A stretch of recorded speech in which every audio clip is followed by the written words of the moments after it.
السلام علیکم، آپ دیکھ رہے ہیں ریئلٹی ناؤ، میں ہوں علی سرور۔ سب سے پہلے لاکھوں کروڑوں اربوں درود و سلام حضور اکرم صلی اللہ علیہ وآلہ وسلم کے ساتھ ایک تسلیم۔ بلو کچھ کم آ رہے ہیں، لیکن آج سے انشاءاللہ میں نے یہ کوشش کی ہے کہ آپ تک ولاگ جو ہے ریگولر میں کروں، اور جو روزانہ کی خبریں ہوتی ہیں وہ ٹائم پر آپ تک پہنچاؤں۔ تھوڑی سی مصروفیت میری اس ٹائپ کی تھی کہ بڑا مشکل تھا مینیج کرنا۔ آپ دیکھ رہے ہوں گے کہ کبھی 4 دن بعد، کبھی 8 دن بعد، کبھی 10 دن بعد بلاگ ہو رہا تھا، لیکن انشاءاللہ اب جلد ہی جلد آپ کو میری بلاگس ملیں گے۔ اچھا، آج کے بلاگ میں سب سے اہم بات ہمیں یہ کرنی ہے کہ کیا سندھ کو تقسیم ہونا چاہیے۔ بہت سارے لوگ اس پہ بات کرتے ہیں، بہت پہلے بھی بات ہوئی، اور اس کی جب یہ بات ہوتی ہے سندھ کی تقسیم سے مراد یہ کہ نئے صوبے کے اگر حامی ہیں آپ، اور آپ چاہتے ہیں پنجاب میں صوبے بن جائیں، آپ چاہتے ہیں KPK میں صوبے مزید بننے چاہیے اور بلوچستان میں بننا چاہیے، ایسے دنیا میں یہ ہے، کوئی اس طرح کی بات نہیں۔ صوبے بننے سے کوئی ریاست پاکستان کوئی کمزور نہیں ہو جائے گی، لیکن دنیا بھر میں پاکستان سے چھوٹے ملک ہیں، اور پاکستان سے زیادہ صوبے موجود ہیں ان ممالک میں، اور اس سے کوئی یہ نہیں ہوا کہ اس سے کوئی خدا نخواستہ ان کو کوئی ناکامی کا سامنا کرنا پڑا ہو یا مسائل بڑھ گئے ہوں، بلکہ مسائل کم ہو جاتے ہیں اس سے۔ لیکن سندھ میں، پنجاب میں پاکستان پیپلز پارٹی چاہتی ہے کہ صوبے مزید بن جائیں، خرائی صوبہ یا دیگر۔ KPK میں بھی وہ چاہتی ہے صوبہ بن جائے۔ بلوچستان کے حوالے سے بھی آوازیں نہیں اٹھیں، لیکن وہاں بھی اگر آوازیں بعد میں اٹھیں گی جو کہ لگ رہا ہے، تو پھر وہاں بھی پیپلز پارٹی مجھے امید ہے یہ کہے گی کہ صوبے بننے چاہیے، اس کے ہم حق میں ہیں۔ لیکن سندھ میں جب بھی بات کی جاتی ہے، کیونکہ لیٹ 60s اور مڈ آف 70s میں جو بات کی گئی کہ جناب مہاجروں کی جانب سے جب آواز آئی نئے صوبے کی سندھ میں، تو انہوں نے کہا جی، نعرے لگانے شروع کر دیے، مرسوں مرسوں سندھ نہ ڈسوں۔ بھائی سندھ تو ہم سب کا ہے، آپ کا بھی ہے، ہمارا بھی ہے، اور یہ تاریخ دہرائی جاتی ہے کہ چیز کراچی جو ہے وہ سندھ کا حصہ ہو شروع سے نہیں۔ آپ کے جتنے تاریخ داں ہیں، آپ ان کی کتابیں پڑھ لیجئے، جو ذی شعور لوگ ہیں ان سے پوچھ لیجئے، کراچی جو ہے وہ کبھی بھی سندھ کا حصہ نہیں رہا۔ اور یہ جب بانیان پاکستان کی اولاد ہیں، ہم آئے تھے کراچی میں بھائی، اور سندھ کو ممبئی سے پہلے تو سندھ بھی ظاہر ہے ممبئی کے ساتھ تھا، 35 میں الگ ہوا ہے، پھر پوری تاریخ میں نے اس کی آپ کے سامنے بیان بھی کی تھی۔ اب پھر بیان کرنے کا مقصد یہ ہے کہ کراچی پاکستان کا دارالخلافہ تھا، اور 1970 میں جا کر کے سندھ میں اس کو شامل کیا گیا، اور دارالخلافہ لے گئے یہاں سے اٹھا کر کے۔ آج بھی بہت ساری چیزیں لے لی جاتی ہیں اٹھا کر کے، لیکن آفاق احمد صاحب دوبارہ متحرک ہو گئے ہیں جی۔ آفاق احمد صاحب مہاجر قوم موومنٹ کے چیئرمین ہیں، اور وہ سندھ کے شہری علاقے اور خاص طور پر مہاجر قوم کے لیے مسلسل آواز بلند کر رہے ہیں، اور اب وہ پھر ظاہر آپ نے دیکھا تھا ڈمپر مافیا کے خلاف انہوں نے آواز بلند کی، پکڑے بھی گئے، پابند سلاسل رہے وہ، اور اس کے بعد پھر تھوڑی سی خاموشی آئی، لیکن اب وہ دوبارہ بہت زیادہ ایکٹیو ہو گئے ہیں۔ مجھے لگ رہا ہے کہ اب پھر کمر کس لی ہے انہوں نے، اور خاص طور پر یہ جو اجرک والی نمبر پلیٹ ہے جس پر میں نے پروگرام بھی کیا تھا اور ہم نے بات بھی کی تھی، یہ دیکھیے، انہوں نے نئے صوبے کی بات بھی کی ہے، اور نیا صوبہ کس طرح بنے گا اس پر طرف بھی میں آتا ہوں۔ MQM پاکستان تو ظاہر اس سے نہیں بات کر رہی نا، نئے صوبے کے MQM ظاہر ایک طرف پھر چلیں، اب MQM کیوں نہیں بات کر رہی اس پہ بھی میں آتا ہوں۔ اگر فرض کر لی جائے، ویسے تو 40 لاکھ سے زیادہ موٹر سائیکلیں ہیں کراچی میں، 35 لاکھ کے موٹر سائیکل مان لی جائیں، تو آفاق احمد صاحب نے کہا کہ جی یہ دیکھیے کہ 35 لاکھ موٹر سائیکل کراچی کی ہم مان لیں تو 1850 کے حساب سے 6 ارب 47 کروڑ روپے بنتے ہیں۔ حالانکہ جنہوں نے نمبر پلیٹ لی تھی سے پچھلی نمبر پلیٹ پیسے دے کر لی ہے نا بھائی، تو ہم تو پتہ نہیں کتنی طرح کے ٹیکسز دے رہے ہیں، تو پھر ہم سے دوبارہ 1850 ٹیکس کیوں وصول کیا جا رہا ہے؟ اور ان کی بات یہ درست بھی ہے، اور میں بھی یہ بات کر رہا ہوں آپ سے، اور آپ بھی جانتے ہیں، اور آپ نے بھی یقیناً کی ہوگی اپنے احباب میں، کہ 1850 کی مہنگی ترین۔ اچھا، پنجاب میں اسی کمپنی نے جس کا نام NRDC ہے،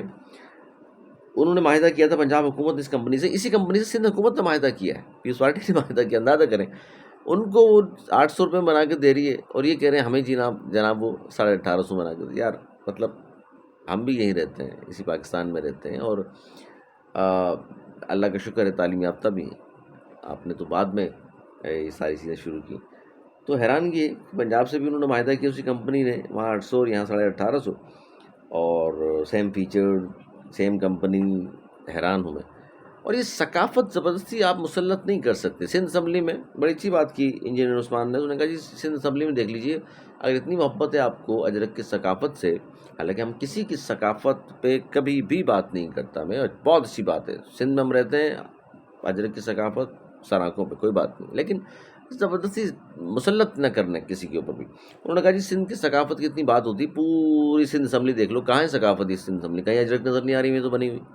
اچھا پھر یہ نمبر پلیٹ کی جو بات ہے، کراچی والوں سے کیا خاص بات ہے زبردستی آپ تھوپ رہے ہیں 1850 کی کہ کراچی میں اجرک والی نمبر پلیٹ ہونی چاہیے، ورنہ جس طرح روڈوں میں تذلیل کرتے ہیں ٹریفک پولیس والے. یہ حیدرآباد کراس کریں اس کے بعد مجھے دکھائیے کون سی اجرک کی نمبر پلیٹس ہیں موٹر سائیکلوں پہ. اور بھائی جا کر دیکھیے، ویڈیو دکھا دوں میں آپ کو، زیادہ تر تو اجرک والی تو دور کی بات ہے، نمبر پلیٹ ہی نہیں ہے زیادہ تر کی. یا میں دکھا دوں ویڈیو آپ کو،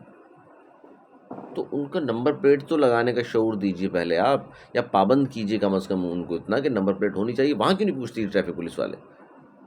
وہ وہاں کے سارے تبادلہ کرا کے ڈومیسائل جعلی بنوا کے یہاں بھرتی ہو جاتے ہیں آ کے، اور وہ ایسا مطلب وہاں سے آ کے اور یہاں اندرون سندھ سے کراچی آ کر اس طرح کے بیہیو کرتے ہیں. دیکھیے جب آپ کہتے ہیں نا اندرون سندھ اور بیرون سندھ اور فلاں سندھ ایک ہی ہے، کراچی میں شامل، ہم بھی کہتے ہیں بالکل صحیح ہے ایک ہی ہے، لیکن آپ کا رویہ ایک نہیں ہے نا بھائی. وہاں کے لوگوں کے ساتھ رویہ آپ کا کچھ ہے. وہاں بغیر نمبر پلیٹ کی گاڑیاں بھی گھومتی ہیں، ان کو تو پکڑ کے آپ ذلیل نہیں کرتے، ان کے تو 5,000 کے چلان نہیں کر سکتے آپ. تو کراچی میں پھر کیوں ہے وہی سلوک؟ پھر وہاں جو کرتے ہیں آپ، جس طرح بات کرتے ہیں اگنور کرتے ہیں، یہاں کیوں نہیں کرتے پھر آپ؟ یا جس طرح یہاں آپ کا سلوک ہے تذلیل کرنے کا، چلان کرنے کا، اربوں روپے ہر سال کماتے ہیں، وہاں کیوں نہیں ہوتے یہ سب کچھ؟ یہاں کے لوگ اگر ٹیکس دیتے ہیں تو پھر وہاں کے لوگوں سے بھی ٹیکس وصول کیا جانا چاہیے نا. ہم سب ایک ہی صوبے میں رہتے ہیں نا بھائی آپس میں، تو پھر الگ الگ سلوک نہیں ہونا چاہیے. اس پر لوگ کہتے ہیں کہ تعصب بڑھتا جا رہا ہے، جس کی بنیاد ممتاز علی بھٹو صاحب نے کھینچ کر رکھی. اور سندھ دیہی اور سندھ شہری کی جس دن بنیاد رکھی گئی تھی بھٹو صاحب کے دور میں، بھٹو صاحب نے، تو وہ تسلیم کر لیا گیا تھا اس یہ کہ جناب ہمارے لوگ اتنے قابل نہیں ہیں، آپ زیادہ لوگ قابل ہیں، آپ زیادہ پڑھے لکھے ہیں، تو تاکہ پھر یہ کوٹا سسٹم نافذ کیا گیا کہ 40-60 اور سب ظاہر ہے وہ ایک لمبی تاریخ ہے 10 سال کے لیے، اور پھر سب کچھ ہو رہا ہے اور راج کیا ہو رہا ہے اس پر. اچھا ایم کیو پاکستان اس پہ آواز نہیں اٹھا رہی، اس پہ بھی میں آتا ہوں کیوں آواز نہیں اٹھا رہی. بلکہ اس سے پہلے ایک ویڈیو آپ بڑی مشہور ہوئی، وائرل ہوئی، ایک آدمی اسی جہاز میں کراچی سے اسلام آباد جا رہا تھا جس میں پیپلز پارٹی اور ایم کیو ایم کے ایم این ایز جا رہے تھے، اور اس نے دکھایا ہوا کہ کون کون ایم این ایز بیٹھے ہوئے ہیں اس جہاز میں، اور پیپلز پارٹی کے اور ایم کیو ایم کے. اور وہ شخص کہہ رہا ہے کہ میں تو حیران ہوں ان لوگوں پر کہ یہ کاٹ کھانے کو دوڑتے ہیں ایک دوسرے کو. ایم کیو ایم کے لوگ ان کو برا بھلا کہتے ہیں کہ سندھ تباہ برباد کر دیا، وہ ان کو کہہ رہے ہوتے ہیں کہ دہشت گرد ہیں کراچی میں، اور جہاز میں وہ کہہ رہا ہے کہ میں نے دیکھا ان لوگوں کو آپس میں اس طرح مصروف تھے، محبت بڑھا رہے تھے ایک دوسرے سے، اس طرح گلے مل مل کے، اور جس طرح کی باتیں کر رہے تھے آپس میں بیٹھ کے. وہ کہہ رہا ہے میں تو حیران ہو رہا ہوں، یہ تو ایسا لگ رہا تھا کہ جناب ان سے اچھا یہ کوئی آپس میں کاروباری کو پارٹنر ہیں، کوئی بہت قریبی دوست ہیں، کیا ہے مطلب لگ نہیں رہا کہ آپس میں. اس کا مطلب ہے کہ پھر یہ میڈیا پہ صرف آ کر ایک دوسرے کے خلاف اس طرح کی بات کرتے ہیں. بلکہ وہ اتنی بیچارے کہ اس کی غصہ اتنا آیا ہوا تھا اس نے تو لفظ استعمال کیے منافق اور پتہ نہیں کیا کچھ. اس نے کہا کہ میں تو دعا کر رہا ہوں کہ اس جہاز میں جس میں یہ لوگ بیٹھے ہوئے Peoples Party M Q M کے مینیز جو اپنے آپ کو عوامی نمائندے کہتے ہیں، یہ جہاز گر جائے پارلیمنٹ پر. اس شخص کے الفاظ ہیں یہ. مطلب غصہ دیکھیں لوگوں کا، غم و غصہ کہ یار یہ بیوقوف بنا رہے ہیں ہمیں، عوامی مسائل پہ بات نہیں کرتے، آپس میں تو ایک ہی ہیں. اور باہر جا کے دیکھ لیجیے گا، آپ جب چینلز پر آ کے بیٹھیں گے تو آگ نکل رہی ہوگی دونوں کے منہوں سے. تو یہ بہت سارے لوگ پیس پارٹی والے کہتے ہیں یا فائلیں لے کر آ جاتے ہیں، ہم سے کام کرواتے ہیں، وہ ان کو بہرحال یہ تو بتا کہ ہم تو تھک گئے ہیں، لوگ نہیں مانتے بھائی. آفاق احمد صاحب نے یہ بھی کہا کہ صرف چلان پیسوں کے لیے بھی بند ہو. اچھا ہر سال اربوں روپے کے چلان کرتے ہیں، 18 سال سے یہ منصوبہ زیر التوا. اور اب جو بڑا اعلان انہوں نے کیا وہ یہ کیا، انہوں نے کہا کہ جی 14 اگست کے بعد تو باہر نکلیں گے، احتجاج بھی ہوگا. لیکن ایک بڑی اہم بات کی، انہوں نے کہا کہ جی 1 اگست ہے، یعنی 1 اگست ہے، کراچی والے قومی پرچم والی نمبر پلیٹ لگا کر نکلیں گے. اور اگر ٹریفک پولیس نے شہریوں کو تنگ کیا اور ذلیل سطح پھر ہم احتجاج کریں گے. پھر وہ سڑکوں پہ بھی آ سکتے ہیں، سڑکیں بند بھی کر سکتے ہیں، بڑا پھر احتجاج ہوگا. کیونکہ اگر یہ کچھ ہوا کہ آپ پاکستان کا پرچم لگا کر نکلیں نمبر پلیٹ پر، اور اس کے بعد وہ کہیں کہ جی یہ اجرک نہیں ہے، نمبر پلیٹ کیوں لگا دیا، تو پھر چلان اگر آپ نے کیا تو پھر لگتا یہ ہے جو آفاق احمد صاحب